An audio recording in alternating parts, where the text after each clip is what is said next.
BTR অনুসূচিত জাতি ছাত্ৰ সন্থাৰ বিষয়ববীয়া দুৰ্ব্যৱহাৰৰ অভিযোগ কোকৰাঝাৰ বিজ্ঞান মহাবিদ্যালয়ৰ অধ্যক্ষ আৰএন সিংহাৰ বিৰুদ্ধে এই অভিযোগ কৰিছে বিটিআৰ অনুসূচিত জাতি ছাত্ৰ সন্থাই। আজি কোকৰাঝাৰ আম্বেদকাৰ ভৱনত বিটিআৰ অনুসূচিত জাতি ছাত্ৰ সন্থাৰ কেন্দ্ৰীয় সভাপতি প্ৰদীপ চৰকাৰে এক সংবাদমেলত অভিযোগ কৰা মতে কোকৰাঝাৰ বিজ্ঞান মহাবিদ্যালয়ৰ চতুৰ্থ বৰ্গৰ কৰ্মচাৰী জীৱন সূত্ৰধৰক কোনো কাৰণ নোহোৱাকৈ মহাবিদ্যালয়খনৰ অধ্যক্ষ আৰএন সিনহাই চাকৰিৰ পৰা বৰ্খাস্ত কৰাৰ ভাবুকি দিছিল। সেই সূত্ৰে ছাত্ৰ সন্থাটোৰ এটি দলে বিষয়টো সন্দৰ্ভত মহাবিদ্যালয়ত উপস্থিত হৈ অধ্যক্ষ আৰএন সিনহাক লগ ধৰি ঘটনাটো জানিব বিচৰাত ওলোটাই ছাত্ৰ সংগঠনটোৰ দলটোকহে নিজ জাতিৰ বুলি তুচ্ছ তাচ্ছিল্য কৰি কোকৰাঝাৰ বিজ্ঞান মহাবিদ্যালয়ৰ অধ্যক্ষ আৰএন সিনহাই এক প্ৰকাৰ তৰ্জন গৰ্জনেৰে অপমানিত কৰা বুলি অভিযোগ কৰে। এই ঘটনাত তীব্ৰ গৰিহণা জনাই অনুসূচিত জাতি ছাত্ৰ সন্থাৰ নেতৃত্বই অতি শীঘ্ৰে অধ্যক্ষ আৰএন সিনহাই ৰাজহুৱাভাৱে ক্ষমা খোজাৰ লগতে জীৱন সূত্ৰধৰক কৰ্মত যোগদান কৰাৰ অনুমতি প্ৰদান নকৰিলে ছাত্ৰ সংগঠনটোৱে মহাবিদ্যালয়খনৰ সন্মুখত ধৰ্ণা কাৰ্যসূচী ৰূপায়ণ কৰিব বুলি সদৰি কৰিছে। News desk PN live fast. কাৰণ হৈছে যে আমাৰ এজন অনুসূচিত জাতিৰ ব্যক্তি এজনে কোকৰাঝাৰ ছায়েন্স কলেজত ফ'ৰ্থ গ্ৰেডত কাম কৰি আছিল। কাম কৰি থকাৰ অৱস্থাত তেখেতক তাৰমানে প্ৰিন্সিপালে কোনো বিনা অজুহাত দেখুৱাই তেখেতক ছাছপেণ্ড কৰিলে আৰু তেখেতৰ মিছেছে এই কলেজত এটা কনষ্ট্ৰাকশ্যনৰ কাম কৰিছিল। সেই কামৰ পইচা খুজিবলৈ যোৱাত প্ৰিন্সিপালে সৰু ছাছপেঞ্চন কৰিলে আৰু সৰু জাতৰ মানুহবোৰে বিভিন্ন ধৰণৰ তথ্যচাৰ্য কৰিলে।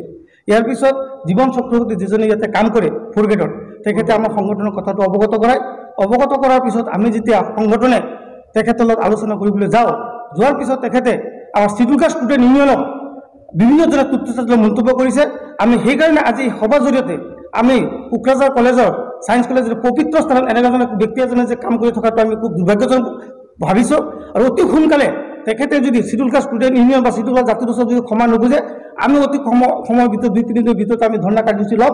আমি এইটো আমাৰ মাননীয় বিটিআৰ চিফ প্ৰমোদ বড়ো ডাঙৰীয়াক আমি অৱগত কৰিব বিচাৰিছোঁ। ইমিডিয়েট ইয়াৰ ওপৰত একটা একশ্যন ল'ব লাগে, কাৰণ এনেকুৱা পবিত্ৰ স্থানত এনে অপবিত্ৰ ব্যক্তি কেনেকৈ স্থান পালে আমি এটা দুৰ্ভাগ্য ভাবিছোঁ। আজি স্বাধীনতা হৈ যোৱা ৭৫ বছৰ পিছতো আমাৰ সমাজত এতিয়া সৰু জাতি বুলি তাৰমানে তথ্যচাৰ্য কৰা এজন শিক্ষিত ব্যক্তি এজনক কিয় এনে কৰিবলৈ মন্তব্য পালে আমি এটা লজ্জিত পাইছোঁ।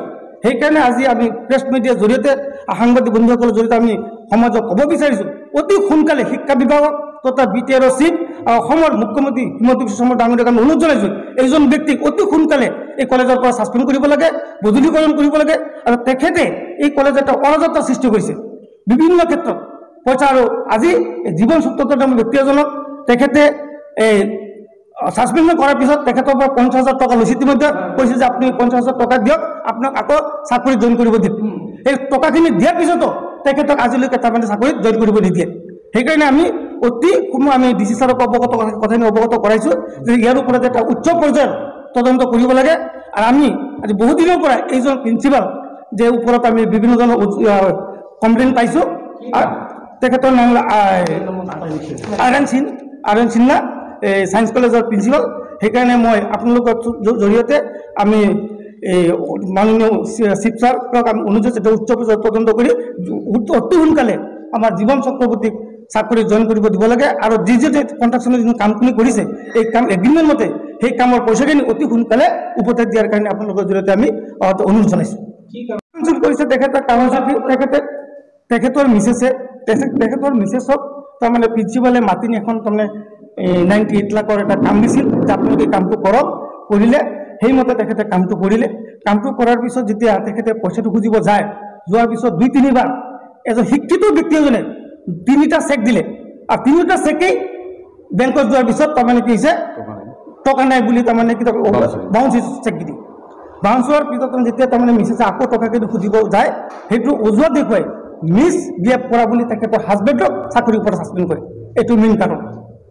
এতিয়া আমি যোৱাৰ পিছত আমাক তাৰমানে বিভিন্ন ধৰণৰ তাৰমানে কি গালি গালাজ পাৰিছে, বিভিন্ন ধৰণৰ তুচ্ছ মন্তব্য কৰিছে। কিয় scheduled caste student union scheduled কাষ্টৰ মানুহ চিনি নাপায়, বিভিন্ন ধৰণৰ কথাবিলাক কৈছে।